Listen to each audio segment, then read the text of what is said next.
아, 오늘이 일요일 날이죠. 일요일 날 두 번째 녹화를 합니다. 2026년 3월 29일 오후 2시 21분을 지금 지나가고 있습니다. 여기를 할 차례죠. 인사 정책에 실수가 있었는가? 제갈량은 사람을 씀에 있어 신상필보를 명확하게 하였으나 비록 단점이 있더라도 장점이 있는 관리의 장점을 아껴서 사용하는 모습을 보여줬다. 장관이 이를 태만히 해 유비인 노여물사 처벌당할 뻔했을 때 제갈량이 장관은 국가의 그릇이지 백리를 다스릴 인재가 아닙니다. 그의 정무 처리는 백성들을 안정시키는 것을 근본으로 하고 있으며 겉모습을 장식하는 것을 우선시하지 않습니다. 원컨대 주공께서는 다시 살펴주십시오라고 한 것에서 알 수 있듯 그는 어떤 사람이 장점을 가지고 있으면 단점이 있더라도 그 재주를 살려 아껴서 쓰려는 모습을 자주 보여주었다. 또한 당시 젊은 인재들이었던 비의나 동윤, 강유를 아껴 파격적인 대우를 해주기도 했다. 그러니까 아무리 국가적으로 아주 훌륭한 일을 하는 사람이라도 반드시 그 사람이 부족한 점이 있고 단점이 있다. 그러니까 장점을 너무 단점만 보지 말고 장점을 봐서 그 사람을 너그럽게 포용하는 그런 식으로 봐라 이런 얘기죠.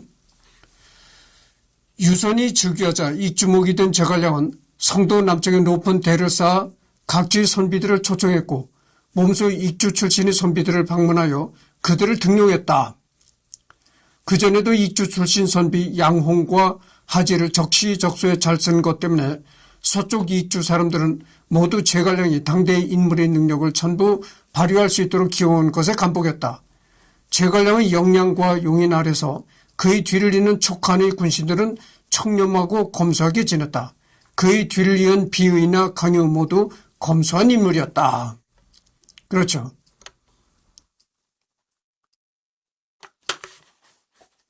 비록 법정과 의견은 다른 편이었으나 그의 사람 대함에 있어 야박한 태도를 감싸주고 그의 지모를 중용하였고 유연과 양의 갈등에서도 그 두 명의 재주가 아까워 어떻게든 둘을 화해시키려고 했던 점만 봐도 그러하였다.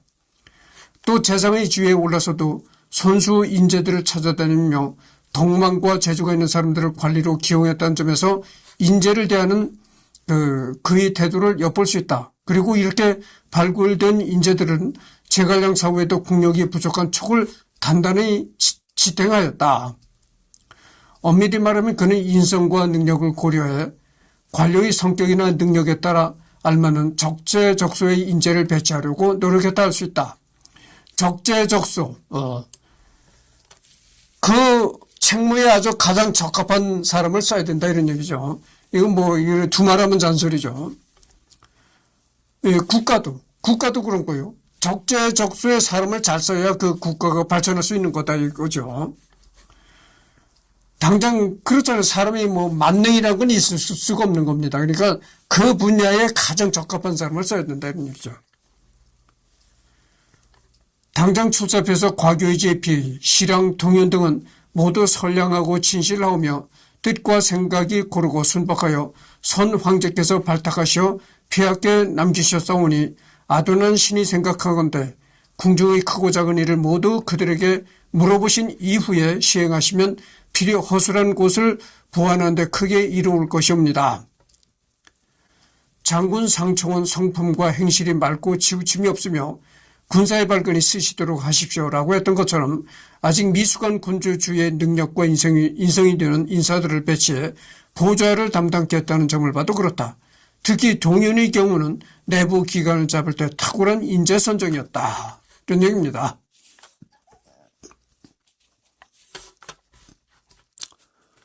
다만 익주 한계로 국가를 운영해야 했던 촉한과 제갈량의 상황을 고려하면 이런 인사는 어쩔 수 없는 측면이 있었다. 형주를 상실하기 이전 상황을 생각해봐도 유비는 모든 걸 털리고 번거해서 운구하던 시절에서 익주를 영유하기까지 고작 6년밖에 걸리지 않았고 그렇게 급속도로 확장된 조직을 지탱하기 위해서는 그야말로 고양이 발이라도 빌려야 할 상황이었다. 형주 상실과 이릉대전 이후로는 말할 것도 없다. 법정을 제대로 제어하지 못했다. 유비가 이주를 차지한 후 법정은 토락만한 일의 은혜는 반드시 갚고 한편으로는 토락만큼의 원한도 갚아 몇 사람에게는 살상도 저질렀다. 한 사람이 제갈량에게 척군 퇴수 법정이 종행하니 장군께서 좀 주공께 아뢰어 위엄과 복으로서 그를 제발 좀 억누르게 하십시오라고 제갈량에게 건의했다. 제갈량이 이때 이러한 요청을 법정의 공이 많아 제지할 수 없다는 식으로 말하고 그를 제지하지 않는데 이를 가지고 제갈량을 비판하는 의견이 있다. 바로 제갈량이 신상필벌이 분명했음에도 법정에게는 그렇지 않았다는 것이다. 이는 후대의 역사가 손성도 비판한 사항이다.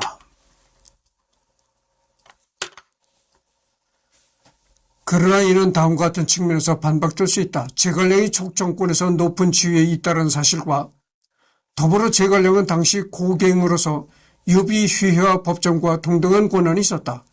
법정이 무리를 빚었으면 첫째로는 법정의 일이고 둘째로는 유비의 일이며 나머지는 더 언급할 이유가 있을까.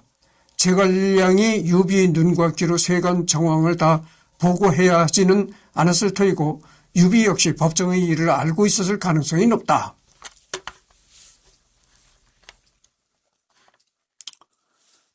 물론 제갈량의 간원으로 간신히 살아난 장원의 예도 있지만 장원은 당시 유비의 눈밖에 난 일개의 현령에 불과했고 유비가 제갈량의 말을 듣지 않으면 그걸로 끝이었다.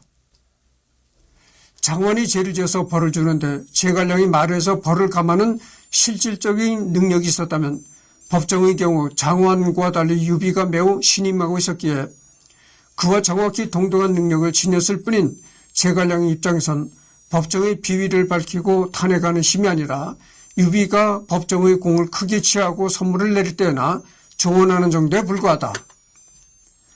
무엇보다도 유비 시절 제갈량이 법정과 함께 촉과를 만들었다는 사실이나 유비가 제갈량을 후방 지원으로 놔두고 법정을 책사로 한중에 데려갔다는 것에서 알 수 있듯이 그 고난과 위험이 법정이 제갈량보다 작은 게 아니었다. 그리고 마찬가지로 법정 역시 자칫 통감에 나오듯 제갈량이 엄격하게 법을 집행할 시 함부로 제갈량의 권한을 침해하지 못했다. 그렇게 법정 사후 사실상 한 국가의 전권을 쥔 승상으로서 제갈량과 유비 생전 아직 잘해야 일개 신하에 불과했던 제갈량이 과연 법정을 상대로 뭔가 영향력을 발휘할 힘이 있었는지를 우선 따질 여부일 것이다. 유비 생전 제갈량은 딱히 법정보다 지위상으로나 촉한 내부 영향력상으로나 우위에 있었다는 여부가 확인되지 않으며 이는 승상으로서 사실상 한 국가의 국정을 책임진 지위에 오른 제갈량과 다르다. 당장 당시 같은 보정 대신 이엄의 건을 처리한 것만 봐도 유비 사후의 일이며 이조차도 제갈량은 단독으로 처리한 게 아니라 촉한 조정 대신들 전체의 힘을 빌려서 처리해야만 했다. 근데 유비 생전 딱히 법정보다 뭔가 대단한 위세가 없던 일개 신하 제갈량이 뭘 할 수 있었을까? 건의 정도야 유비에게 할 수 있었겠지만 그렇다고 유비가 법정을 처리하는 보장도 없었다. 오히려 당시 유비 자신이 법정을 국이었다.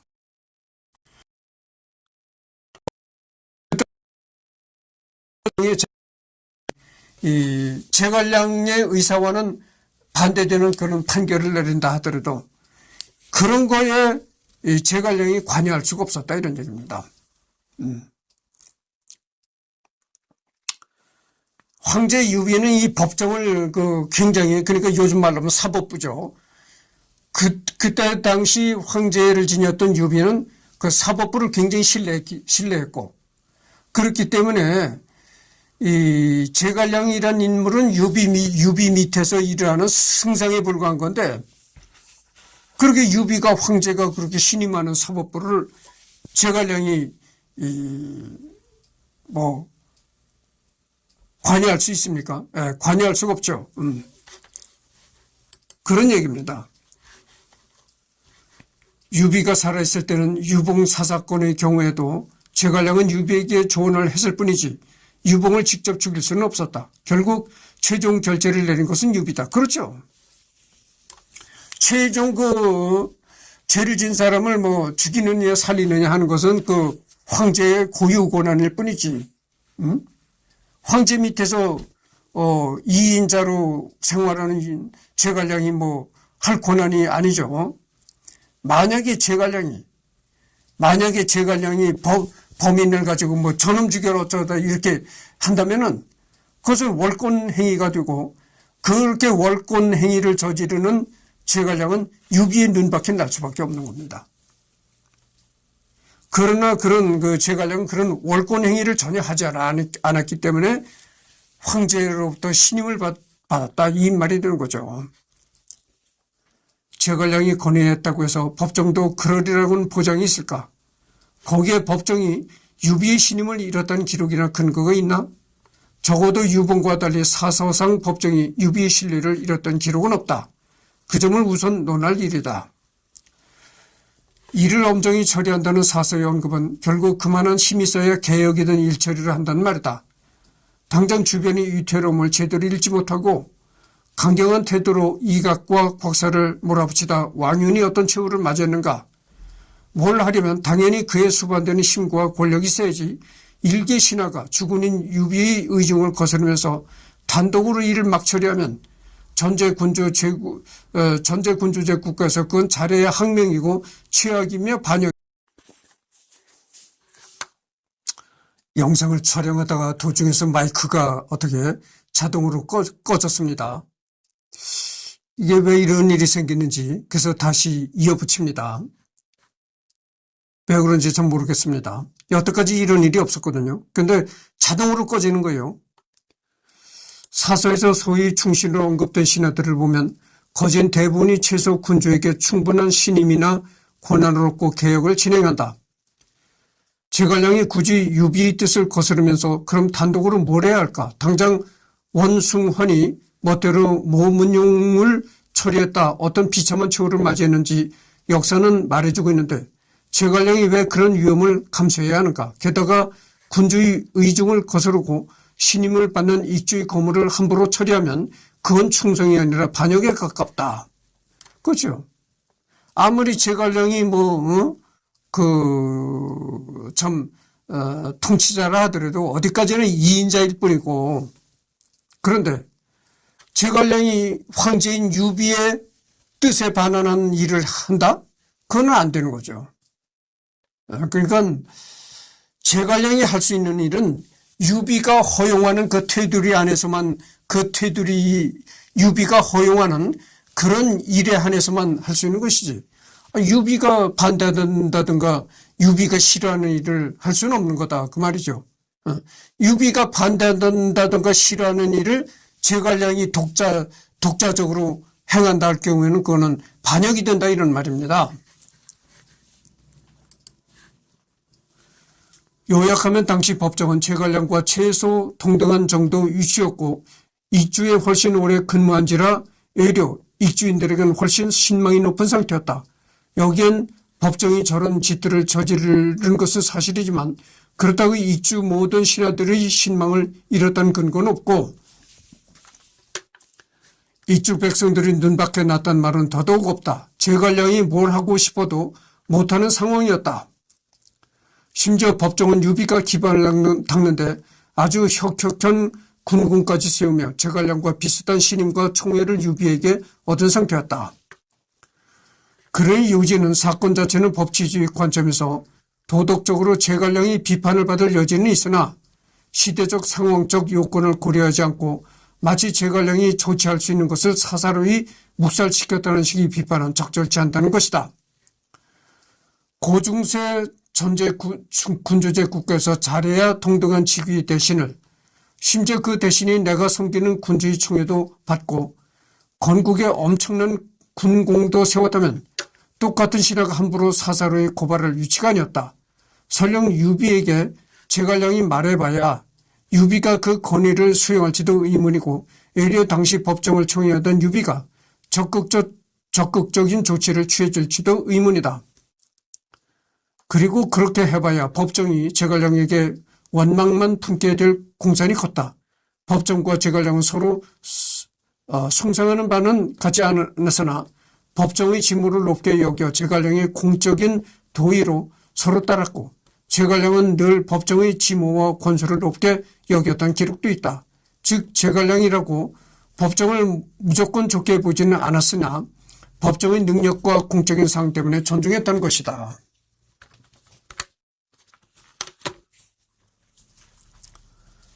더군다나 법정의 경우에 입촉의 1등 공신이었기에 이를 우대할 필요가 있어 거기에 너네도 우리한테 이렇게 큰 공을 세우면 우대받는다고 어필할 요소거리며 또한 알아서 욕바지가 되며 세력을 꾸리지 못한 아싸임으로 새로운 지배 세력인 유비 측의 입장에선 굳이 벌을 줄 필요 이유가 없었다고 보는 게 합리적일 것이다. 융중대를 제때 수정하지 못했나. 여명협 교수의 제갈량 평전에서는 융중대가 당시 급변하는 상황에 맞추어 수정 보완을 거치지 않은 것이 아쉽다고 지적하였다. 억양대치로 손오와의 갈등이 표면상에 올라온 상황에서 형주에 더 힘을 싣는 방향으로 전략을 보완하여 유비에게 혼책했어야 한다는 것이다. 그래서 그는 평전에서 제갈근이 이강대치 전에 조계 사진으로 왔을 때 제갈량 제갈근이 이에 대한 논의나 얘기를 분명했을 거라고 추측한다. 그런 당시 유비군은 익주 문제로 매우 나쁜 상황이었고 익주 평정 이후에는 한중의 일로 인력과 재정이 부족한 상황에서도 이기양 대치 당시 관우에게 군사를 지원하였으며 또한 상룡을 점령하고 유봉과 맹달을 주둔시켜 유사시 지원할 수 있도록 하였다. 한중보다 형주를 우선해야 한다는 반론이 있을 수 있으나 한중 평정은 융중대에 꼭 필요한 것이었으므로 옳지 않은 지적이다.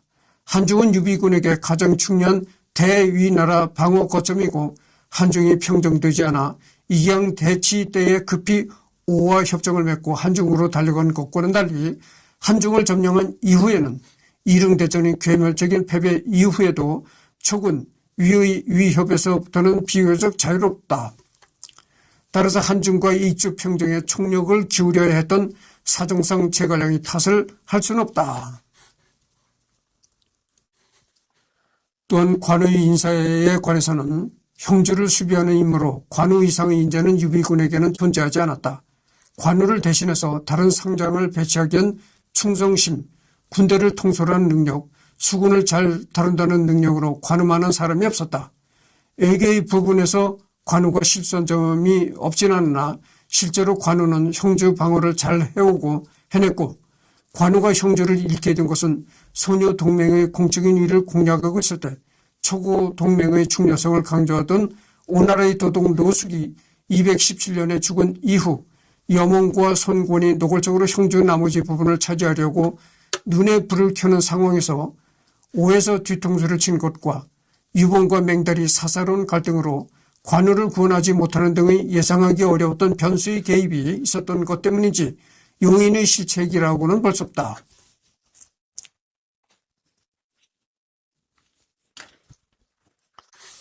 기타 논란거리.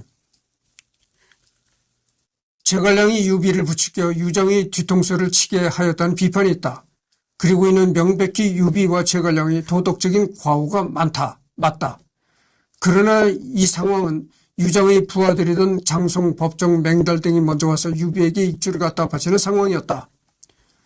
또 도덕성을 매우 중시 여기는 사가인 진수가 유정이 영웅감이 아니라서 땅을 잃은 것이니 자연스러운 이치다 정도로 평한 걸 보면 의외로 당대 사람들 사이에선 그리 큰 도덕적인 흠집으로 인식되지 않는 것 같다. 실제로 당대 유비가 이것으로 비판받은 점이 없다. 실제로 유비가 이것을 비판받은 점은 없다.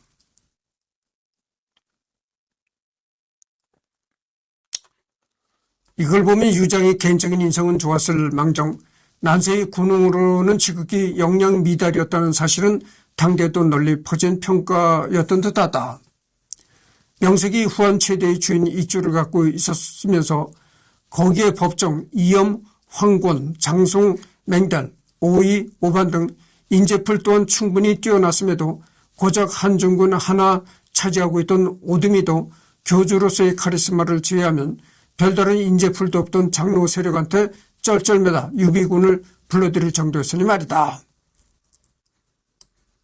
잠깐만요. 목을 축여가면서 해야 되겠네요. 물을 떠다가, 잠깐만.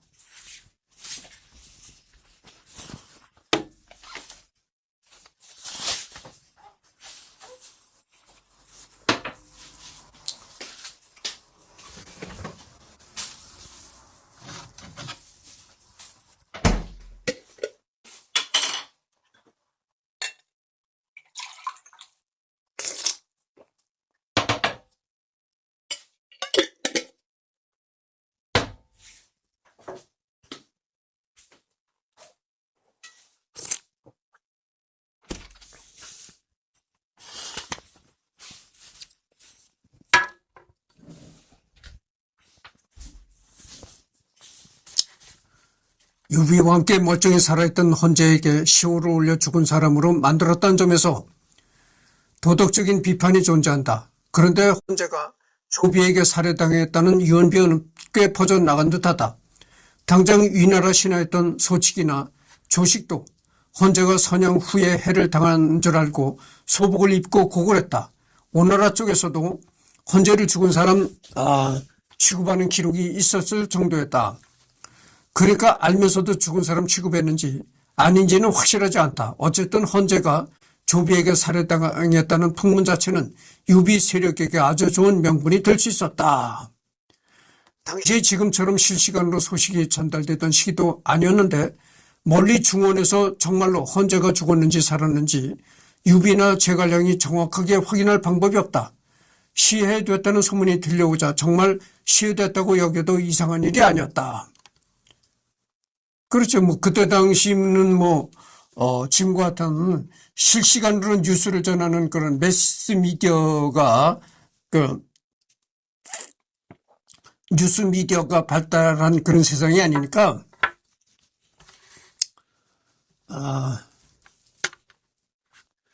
유비 칭제를 막지 않은 것은 잘못이라는 의견도 있는데, 이는 지도자와 국가를 동일시하여 일어난 현상이다. 동진이 습착지나 정사의 주석을 단 배송진은 유협이 조비에게 선양함으로써 한의 사직이 끊겼는데 이를 막을 수 있는 유비가 황제가 되는 것으로 한이 끊어지지 않는다는 것을 알리는 것은 최선이라고 보았다.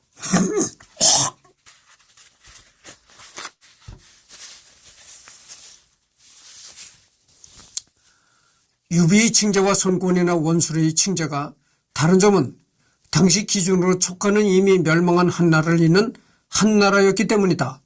조위 입장에서 보면 한나라의 사직이 끊기고 위나라로 넘어오면서 정통성이 넘어온 것이지만 위나라의 선영 자체를 찬탈로 보는 입장에서 이것은 말이 선영이지 사실상 쿠데타이고 한 왕실이 능멸당한 것이다. 그렇다면 한 황실을 보고하는 것이 최선인데 이미 황제는 죽었으니 황실이 피를 이은 유비가 즉위 위해서 황실을 잇는 것이 최선이었다. 즉 지방정권이 칭제를 했다는 점에서 저 셋은 비슷하지만 명분 면에서는 넘사벽이다. 당시 유비가 한 황실이 핏줄이고 헌재가 시해됐다는 것이 널리 알려진 상황에서 유비 칭제는 충분히 정당성이 있었다.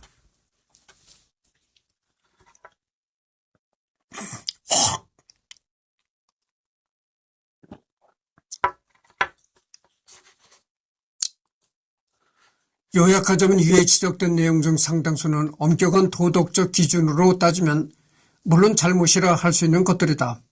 하지만 현실 정치는 원래 엄격하고 철저한 도덕적 원칙에 따라 이루어지기 힘들고 특히 혼란스러운 시대는 더욱 그렇다. 한 점의 오점도 없이 철저하게 도덕 원칙을 지킬 것을 원한다면 인간이 저지른 가장 큰 악행 중 하나인 전쟁은 왜 하는가? 그냥 속세를 뒤로하고 산에 들어가서 고사리 뜯어먹으며 어지러운 세상을 한탄하는 청담이나 이야기하는 것이 가장 좋다. 반대로 현실의 문제에 개입하려고 한다면 어쩔 수 없이 현실과 타협해야 하는 부분이 생기기 마련이다. 물론 정치에서 도덕을 완전히 도외시할 수는 없으므로 그런 현실 정치인들 사이에서도 그나마 도덕적 원칙을 지키려 하는 이와 심하게 무시하는 이의 차이는 생기기 마련이지만 그 면에서 보면 유비나 제갈량은 당대의 인망이 높고 평판이 좋은 인물에 속하지 악평을 듣는 인물은 아니었다.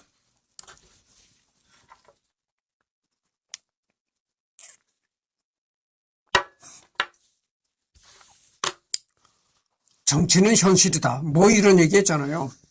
그래서 평소에 뭐 그렇게 싸움을 하는 걸 좋아하지 않던 사람도 국회에 들어가면 쌈딱이 되더라. 뭐 이런 얘기 했어요. 그럴 수밖에 없는 겁니다. 정치는 현실이고, 일단 정치를 안 하는 입장에선 좋든 나쁘든 이렇게 관대하게 이렇게 넘어갈 수가 있는데, 막상 정치하는데 발을 딱 디디르면 그게 아니다, 그죠? 싸울 때는 철저하게 싸울 수밖에 없는 게 현실이다, 그죠? 그러니까 그렇게 논쟁과 싸움이 붙는 겁니다. 여기 나온 얘기가 그런 식의 얘기예요. 정치는 아주 철저히 현실이기 때문에 분쟁과 싸움이 안 생길 수가 없다 이런 얘기죠.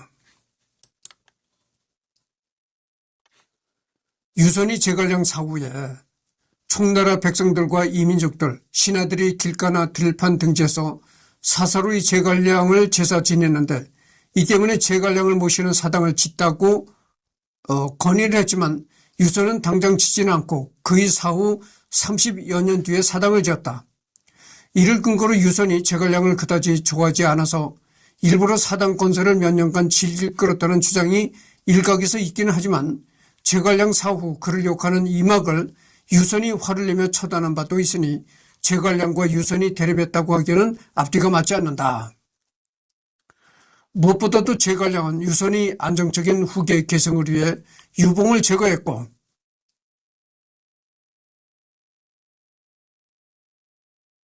유선이 친어머니인 김부인을 소열 황후로 높이고 유비와 같이 모셔야 한다고 하여 이를 관철시켰다. 자신이 안전한 제2위 계승을 위한 사전 작업을 도맡아 해준 사람인데 유선의 입장에서는 제갈량을 싫어할 이유가 없었을 테이다. 사실 제갈량에 대한 유선의 태도는 신하의 죽음에 3일간 소복을 입었다는 화양국지 내용에서 충분히 확인 가능하다. 이 제갈량이 죽자 유비의 아들 유선. 당시에는 유선이가 이제 황제를 맡고 있을 때죠.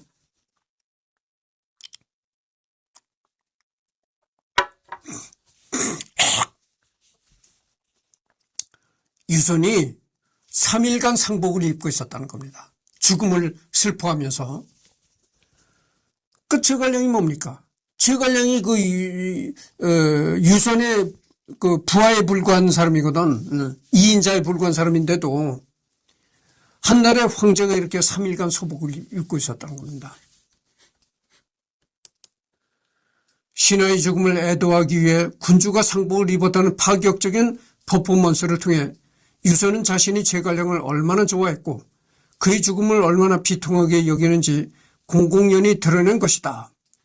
신하의 죽음을 슬퍼하기 위해 군주가 상복을 입었다는 거죠. 3일간. 그의 죽음을 얼마나 비통하게 여기는지 공공연히 드러낸 것이다. 다만 이 외에는 별개로 수도에 제갈량을 기리는 사당을 짓는다는 것은 촉한이 국가 이념으로서 제갈량을 신격화한다고 공식적으로 선언하는 것과 다름이 없으니 그것은 지나친 일, 특히 황제인 자신의 권위를 흔드는 일이라고 생각하여 일단 거절했다가 충분한 시간이 흐른 뒤에야 시행한 것이라고 볼 수 있다. 그렇죠. 예. 그래서 제갈량이 죽자 바로 제갈량 사당을 짓자 이런 의견들이 있었다는 겁니다. 그런데 이 황제가 그 의견을 즉시 받아들여서 제갈량의 사당을 바로 짓지 않고 질질 끌다가 제갈량이 죽어서 제갈량이 죽고 한참 시간이 흐른 후에야 세월이 흐른 30여 년이라는 세월이 흐른 후에야 사당을 재건했다. 이런 얘기죠. 그 이유가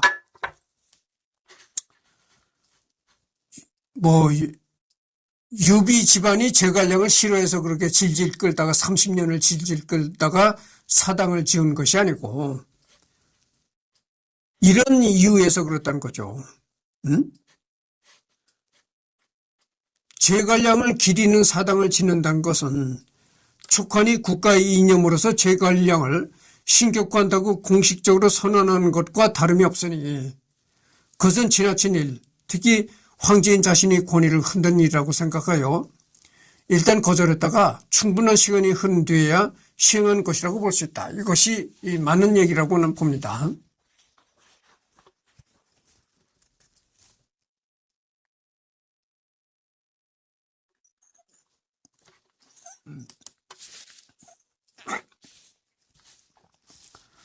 또한 경제정책에서도 현대 사학자들의 비판이 점차 늘어나고 있는데 유비와 제갈량이 세운 촉한의 체제는 내부 개발과 내치를 포기하고 내부 사정이 몹시 피폐했음에도 불구하고 오로지 외부 정복 활동인 북벌에만 몰두하여 국가로서의 체제가 완성되지 않은 유사 국가적 군벌 체제였고 심지어 백성들이 물산을 효과적으로 착취하기 위해 악화인 직백 우수를 발행하여 의도적인 인플레이션을 일으키며 촉한 경제를 물물 교환에 의지하는 상태로 퇴보시켰다. 유원, 유장 시절 매우 부유했던 익주 경제는 유비의 통치불과 10여 년 만에 급격히 피폐해졌으며 이는 당시 국정총책임자였던 제갈량도 인정한 사실이다. 전통시대 중국 사서들에는 촉한 민심이 제갈량을 매우 숭상하였다고 전하지만 이의 사실성에 대해 현대 서양학자들은 일관되게 부정적으로 바라보고 있다.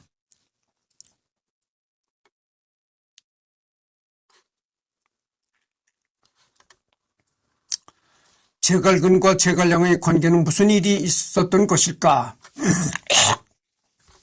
제갈현이 예장태수로 부임할 때 같이 따라간 사람은 제갈량, 제갈균 및 누이 2명이고 제갈근은 빠졌다. 무슨 일이 있길래 제갈근은 혼자 강도에 멀리 피해서 괴물을 모시고 살았을까?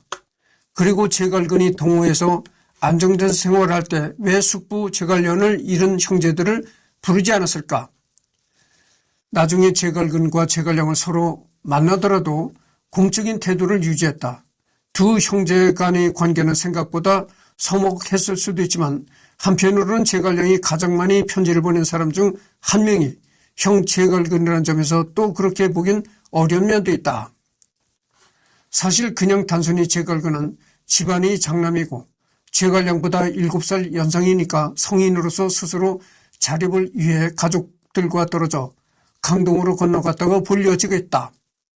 예나 지금이나 장남은 자녀들 중 가장 먼저 독립하여 따로 나가 사는 것을 당연하게 여기고 있으니 제갈근도 그런 사례일 가능성이 크다. 그리고 형제나 자매가 단 한 번도 서먹하지 않게 지내는 건 불가능하니 정말 잠시 서먹했어도 이상하지 않고 나중에 강동에서 잠시 재회하고 이후 서신을 나누면서 서먹함을 풀었다고 여겨도 자연스럽다.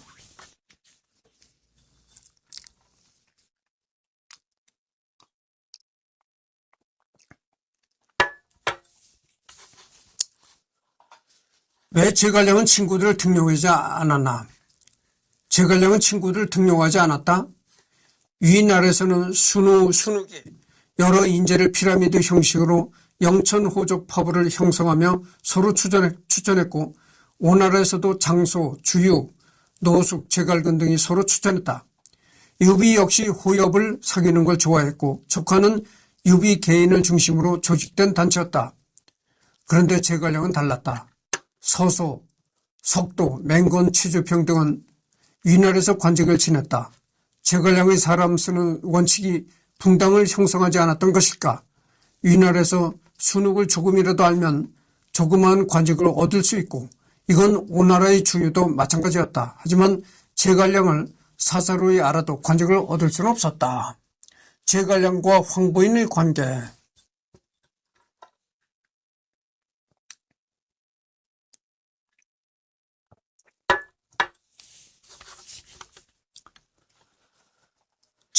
황부인이라는 게 후한 말과 삼국시대 촉한의 여성이자 황승원의 딸로 제갈량의 아내, 어머니는 채무 누이, 학경에 속한 후서에 따르면 제갈첨의 어머니이기도 하다. 이름은 불명인데 민간 전승에서는 월영이라고도 한다.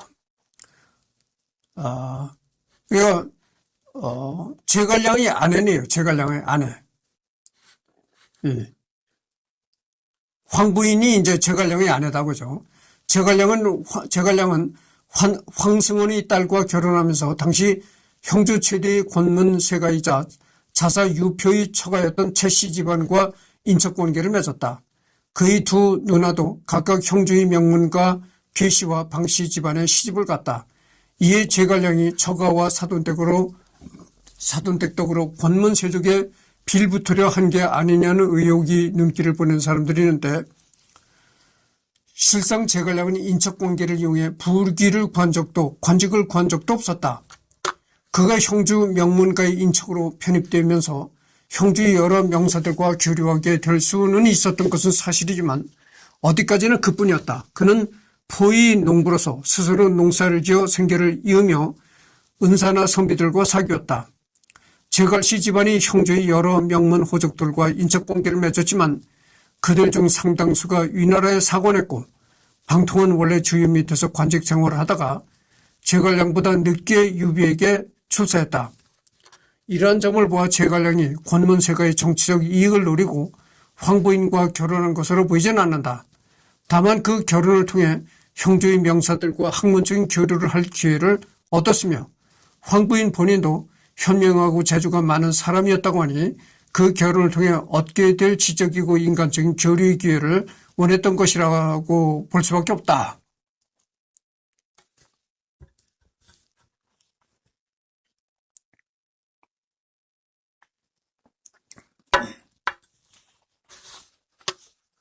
제갈량의 학문적 바탕은 무엇이었을까? 양안 시대는 경학이 발전했고 고문에 대한 논쟁도 많았다. 제갈량은 어려서부터 여기저기 떠돌이 신세였으므로 집안 배경의 지원을 받지는 못했다. 유비는 처음에 대학자 노식에게 배웠고 서주에서도 진기, 정연 같은 학자들과 교류가 있었다. 조조는 어렸을 때부터 독서를 즐겨했고 시서에 능했고 부도지는 등 문학적 소양이 충분했다. 손권도 어렸을 때부터 학문에 정진했다.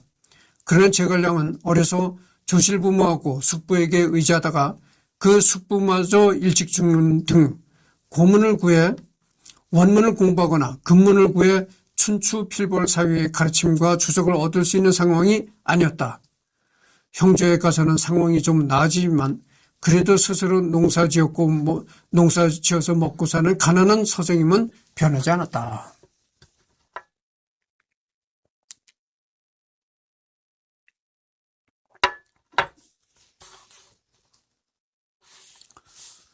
그런데 보면 유선을 가르칠 때 제갈량은 한서, 한비자, 관자 및 육도, 얘기 등 다양한 제자, 백과 서적들과 역사책을 제왕학으로 가르칠 수 있었고 한서에 대해서는 관련 서적을 쓴 적도 있다. 융증대를 얘기하거나 유기에서 계책을 말할 때 손권에게 가서 강로지 말을 유세할 때 유비에게 왕을 칭하고 황제를 칭하며 전호를 받으라 권할 때 정의로서 위나라의 대신들을 꾸짖고 오나라와의 동맹을 유지하자는 절맹호의를 쓸 때 등 제갈량은 대량의 역사 전례를 인용하고 있다. 그가 아는 시대는 일찍이 춘추전국 시대를 넘어섰고 견식이 넓고 여러 방면에 걸친다는 것을 알 수 있다. 제갈량의 학문은 여러 범위에 폭넓게 걸쳐 있었던 것으로 보이며 여러 학파의 장점을 이용한 것으로 보인다. 그렇다면 제갈량은 어떻게 이런 학문을 쌓을 수 있었던 것일까? 그 뒤편에는 제갈량의 선천적인 재능 외에도 피나는 노력이 있었음이 분명하다. 앞서 언급한 황부인과 결혼도 이런 지적인 요구를 충족시키려는 제갈량의 의도가 있었을지도 모른다.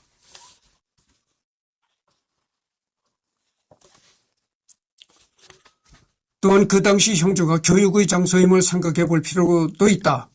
스스로도 강하팔준의 일원일 만큼 대학자였던 유피의 정책으로 형제에는 꽤나 많은 학자들이 모여 살았고 그로 인해 대도시 양양과 멀지 않은 융중에서 살면서 그런 스승들을 접할 수 있었을 것이다. 특히나 제갈량 상위 항목에 나와 있는 제갈량의 인맥이 크게 도움이 되었을 것인데 제갈량의 큰 누이는 형주 최고 명문 호족 가문 중 하나인 괴씨 가문의 시집을 갔고 둘째 누이는 형주에서 이름나는 선비인 방덕공의 아들과 결혼했다.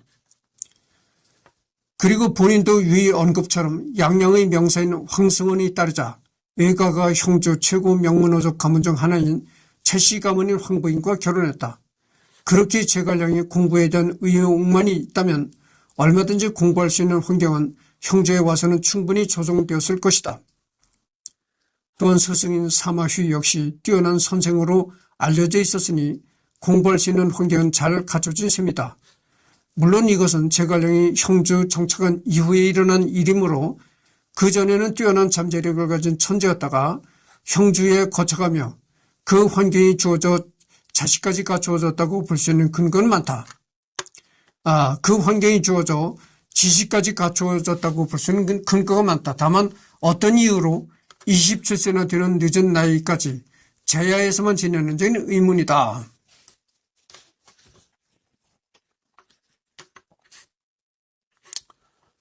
제갈량과 천명사상, 초려대, 정의 음부경주서, 이쪽은 대부분 위서라고 보는 편이지만 음부경주서에서 일관되게 나타난 제갈량의 시각은 천명의 불변성과 비불변성을 따지기보다는 오히려 천명, 즉 정치와 윤리 도덕에 영향을 미치는 객관적인 법칙으로서의 하늘의 존재 자체에 대한 회의에 가깝다. 어째서 제갈량이 이런 형이상학적인 논의를 거부하고 현실적인 입장을 취하게 되었는지는 알 수 없다. 겁니다. 그래서 이제 관련 문서가 여기 나오는데 뭐 관련 문서는 그냥 넘어가고요. 그래서 이제